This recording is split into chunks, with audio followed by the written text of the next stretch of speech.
Hi friends, நான் உங்களுக்கு சிம்பிளாக ஆம்லேட் போட சொல்லி தரட்டுமா? ஃபஸ்ட்டு ஒரு பல்லாரி எடுத்து அதை பாதியாக கட் பண்ணி வச்சு அதை சின்ன சின்ன துண்டாக வெட்டி வச்சுடுங்க. அடுத்தது ஒரு தக்காளி எடுத்து அதையும் சின்ன சின்ன துண்டாக கட் பண்ணி வச்சுடுங்க.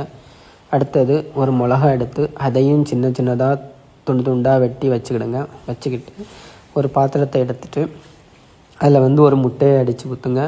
முட்டையை அடித்து ஊற்றுனதுக்கப்புறம் நம்ம வெட்டி வச்சுருக்கிற வெங்காயம், தக்காளி, பச்சை மிளகாய், அதுக்கப்புறம் கொஞ்சம் கருவேப்பிலை இவ்வளோத்தையும் போட்டு ஒரு ஸ்பூன் வச்சு நல்லா கிண்டி விட்டுடுங்க. கிண்டி விட்டுட்டு நமக்கு தேவைக்கு எவ்வளோ உப்பு தேவையோ அந்த அளவு கொஞ்சோண்டு உப்பு போட்டு மறுபடியும் அந்த ஸ்பூன் வச்சு நல்லா கிண்டி வச்சுடுங்க. கிண்டி வச்சுட்டு ஸ்டவ் ஆன் பண்ணிவிட்டு அதுக்கு மேலே தோசைக்கல் வச்சு தோசைக்கல் நல்லா சூடானதுக்கப்புறம் அப்படியே கொஞ்சம் எண்ணெய் தடவிடுங்க. எண்ணெய் தடவிட்டு நம்ம அடித்து வச்சுருக்கிற அந்த முட்டை இதில் கல்லில் ஊற்றி விட்ருங்க. ஊற்றி விட்டு ஸ்பூன் வச்சு அப்படி விரித்து விட்டுருங்க. விரித்து விட்டுட்டு கொஞ்சம் மிளட்டாவில் கொஞ்சம் பெப்பர் பொடி போடுங்க. பெப்பர் பொடி போட்டுட்டு கொஞ்சம் தேங்காய் எண்ணெய் அப்படி மிளட்டாவில் அப்படியே ஊற்றுங்க. நல்லா டேஸ்ட்டாக இருக்கும். அப்படியே ஊற்றிட்டு ஒரு பக்கம் நல்லா வெந்த உடனே மாற்றி அடுத்த பக்கம் போடுங்க.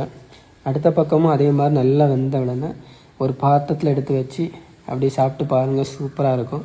யாரெல்லாம் இப்படி ஆம்லேட் போட்டு செய்து பார்த்தீங்கன்னு சொல்லுங்கள். பிடிச்சா லைக் பண்ணுங்கள், ஷேர் பண்ணுங்கள், கமெண்ட் பண்ணுங்கள். பாய்.